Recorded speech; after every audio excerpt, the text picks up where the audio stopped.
as music, because there's many good people playing in that record, but the style of the alto is so different from anything else that's on the record or that went before. Did you realize at that time what effect you were going to have on jazz? And you were going to change the entire scene in the next 10 years? Well, let's put it like this. No, I had no idea that it was that much different. Well, I'd like to stick in a question, if I may. I'd like to know why there was this violent change, really. After all, up until this time, the way to play the alto sax was the way that Johnny Hodges and Benny Carter played alto.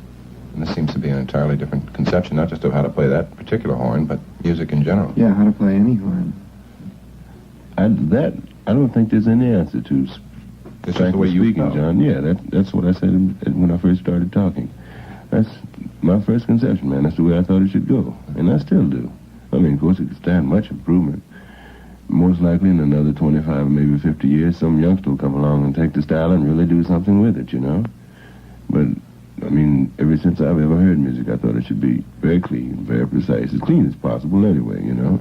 And more or less to the people, you know, something they could understand, something that was beautiful, you know? Mm-hmm. Because definitely there's stories and stories and stories that can be told in the musical idiom, you know? You wouldn't say idiom either. It's so hard to describe music other than the basic way to describe it. Music is basically melody, harmony, and rhythm. But, I mean, people can do much more with music than that. It can be very descriptive in all kinds of ways, you know? All walks of life. Don't you agree, Paul? Yeah, and you always do have a story to tell. It's one of the most impressive things about everything I've ever heard of yours. Well, that's more or less the object.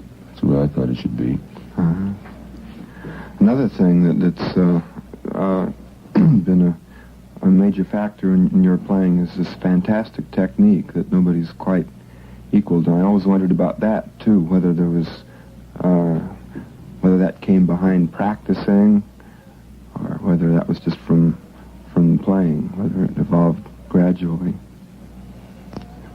Well, you make it so hard for me to answer, you know, because I can't see where there's anything fantastic about it at all. I put quite a bit of study into the horn, that's true. Uh-huh. In fact, the neighbors threatened to ask my mother to move once when I was living out west. I mean, they said I was driving them crazy with the horn. I used to put in at least from 11 to 15 hours a day. Yeah, that's what I wondered. Well, that's true, yes. I did that for over a period of 3 or 4 years. Oh. Yeah. I guess that's the answer. Well, that's the facts anyway. Yeah. I heard a record of yours a couple of months ago that somehow I've missed up to date, and I heard about a 2-bar quote from the Close A book. It was like an echo from home. Oh. Yeah. Well, it was all done with books, you know. Naturally, it wasn't done with mirrors. This time it was done with books. That's very reassuring to hear, because somehow I got the idea that you were just sort of born with that technique, and you never had to worry too much about keeping it working. You know, I'm very glad that he's bringing out this point, because I think a lot of young musicians tend to think that, Yeah, they do. They just that it go isn't out, necessary to do this. go out and make those sessions and live the life, but they don't put in that 11 hours a day with any of the books. Oh, definitely. Study is absolutely necessary in all forms. It's just like any talent that's born within somebody. It's just like a good pair of shoes when you put a shine on it, you know? Like schooling brings out the polish, you know, of any talent that happens anywhere in the world. Einstein had schooling, but he has a definite genius, you know, within himself. Schooling is one of the most wonderful things there's ever been, you know? I'm glad to hear you say this. That's absolutely right. Yeah. Well? What another record? Yeah. Which one should we take this time? I want to skip a little while, and Charlie picked out Night and Day Okay. as one of his records. This is with a band or with strings? No, this is just with the large bands. I think there's about 19 pieces on this. Why don't we listen to it and then we can talk about it? Bells. Okay. Charlie, this brings us kind of up to where you and Diz started joining forces. This next record we have coming up. Where did you first meet Dizzy Gillespie? Well, the first time, our official meeting, I might say, was on the bandstand at Savoy Ballroom in New York City in 1939. When McShann's band first came to New York. I'd been to New York previously, but I went back west and rejoined the band and came back to New York with it. Dizzy came by one night. I think at the time he was working with Cab Calloway's band. And he sat in the band, and I was quite fascinated with the fellow. And we became very good friends, and until this day we are, you know. Mm-hmm. But that was the first time I ever had the pleasure to meet Dizzy Gillespie. Well, was he playing the same way then, before he played with you? I don't remember precisely. I just know that he was playing what you might call in the vernacular of the streets, a buku of horn, you know? Buku? Yeah. Okay. You know, just like all of the horn packed up in once, you know? Huh. And we used to go around different places and jam together. We had quite a bit of fun in those days. And shortly after the McShann band went west again, I went out with them, and I came back to New York again. I found Dizzy again in the Earl Hines organization in 1941. And I joined the band with him. I was in New York, and we both stayed on the band about a year. It was Earl Hines, Dizzy Gillespie, Sarah Vaughan, Billy Eckstein, Gail Brockman, Thomas Crump, there was Shadow Wilson. Quite a few names that you'd recognize in the music world today, you know, on that band. It's quite a collection. And that band broke up in 41. In 42, Dizzy was in New York. He formed his own little combination in the Three Deuces, New York City. And I joined his band there. That's when these records you're about to play now, we made these in 42 in New York. Yeah. I guess the first time I heard that group was, you came out to Billy Berg's. Oh, yes, but that was 45. That was later. We'll get to that. Okay. I'm just illustrating how far I was behind all this. Oh, don't be that way. Okay. Modesty will get you nowhere. I'm hip. So it's been this 1942 one? Yeah. Okay, this is Groovin' High with Dizzy and Charlie. Some others. Yes.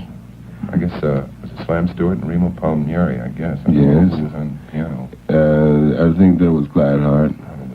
Yes, I think so. And Big Sid Catlett. Oh. Deceased now. You said at that time New York was jumping in 42. Yeah, New York was, well, those were what you might call the good old days, you know, Paul? Oh, yeah. Gay youth. Tell me about it.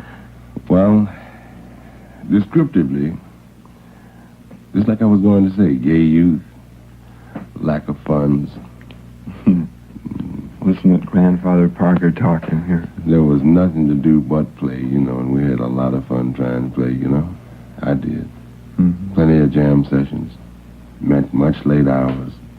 Plenty good food. Just nice, clean living, you know. Mm-hmm. But basically speaking, much poverty. Yeah. That's always good, too. No worries. It has its place, definitely, in life. Uh-huh. Oh. Would you like that sort of situation to have continued indefinitely? Well, whether I liked it or not, it really did, Paul. I'm glad it finally blew over of a sort. And I do mean of a sort. Oh. Yeah, I enjoy this a little much more, in fact, and have the pleasure to work with the same guys of a sort, and I've met other young fellows, you know, that come along. I enjoy working with them when I have the pleasure to.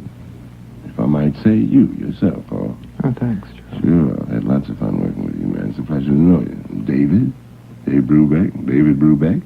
Well, lots of other fellows have come along, you know, since that era, that particular era. That, I mean, it makes you feel that everything you did wasn't for naught, you know. That you really tried to prove something, and... Well, man, you really proved it. You know. I think you did more than anybody in the last 10 years to leave a decisive mark in the history of jazz. Well, not yet, Paul, but I intend to. I'd like to study some more. I'm not quite through yet. I don't consider myself too old to learn. No, I know many people are watching you at the moment with the greatest of interest to see what you're going to come up with next in the next few years. Myself among the front row of them. And well, what have you got in mind? What are you going to be doing? Well, seriously speaking, I mean, I'm going to try to go to Europe to study. I had the pleasure to meet one Edgar Varese in New York City. He's a classical composer from Europe. He's a Frenchman. Very nice fellow, and he wants to teach me. In fact, he wants to write for me, do some things for me for, you know, more or less on a serious basis, you know. Mm-hmm. And if he takes me over, I mean, after he finishes with me, I might have a chance to go to Académie de Musicale in Paris itself and study, you know. And, well, my prime interest still is learning to play music, you know. Would you study playing or composition or everything? I would study both. I never want to lose my horn. Yeah, you never should. That would be catastrophe. I never want to do that. That wouldn't work. Uh-huh. Well, we're kind of getting ahead of the record sequence here, but it's been most fascinating. You want to say something about Miles Davis? Yeah, well, I'll tell you how I met Miles. In 1944, Billy Eckstein formed his own organization. Dizzy was on that band also. Lucky Thompson. It was Art Blakey. Oh, yeah. Tommy Potter. And a lot of other fellas. And last and least, yours truly. And modesty will get you nowhere, Charlie.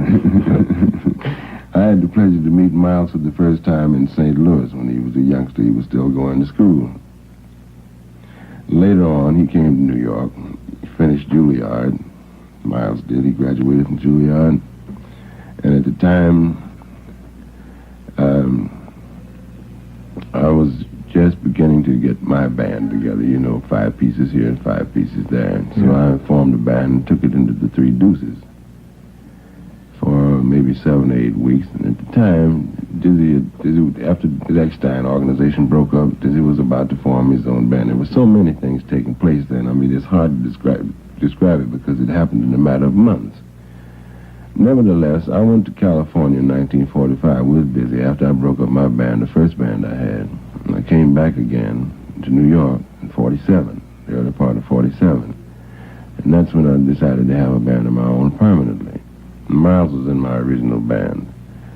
I had Miles, I had Max, I had Tommy Potter, and Al Haig in my band. Mm-hmm. Another band I had Stan Levy, I had Curly Russell, I had Miles, and George Wellington. Yeah. But I think you have a record out there that one of the records we made with Max and Miles, I think, and yours truly, Tommy, and Duke Jordan. What is it? I think it's Perhaps, is it not so? Right. Well, this came along in the years of, say, 47, 46, 47. These particular sides were made in New York City, WNEW, 1440 Broadway. And this is the beginning of my career as a band leader. Okay, well, let's listen to Perhaps.